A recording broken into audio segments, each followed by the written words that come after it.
निगरान वज़ीर आला पंजाब मोहसिन नकवी ने LDA1 विंडो सेल के दौरे के दौरान साइलिन की मंशा बम और कब्ज़ा माफिया के खिलाफ शिकायत पर फौरी कार्रवाई का हुक्म दे दिया।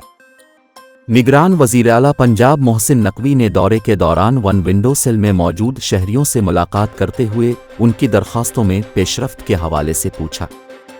वज़ीर आला ने मुतासरा शहरियों को कमेटी रूम में बुलाकर उनके मसाइल सुने। इस दौरान बाज़ साइलिन ने मंशा बम और कब्ज़ा माफिया के खिलाफ शिकायत की, जिस हर मोहसिन नकवी ने CCPO लाहौर को फौरी तौर पर LDA ऑफिस तलब कर लिया। उन्होंने मंशा बम और दीगर कब्ज़ा के खिलाफ CCPO लाहौर और LDA को बिलाताख़ीर कार्रवाई करने की हिदायत की। मोहसिन नकवी का कहना था कि कब्ज़ा माफिया के खिलाफ बिला इम्तियाज़ क्रैक डाउन होगा।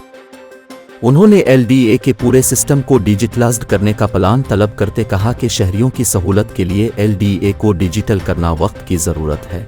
वन विंडो सेल में बेहतरी आई। इससे कम वक्त में शहरियों को दस्तावेज़ात मिलनी चाहिए।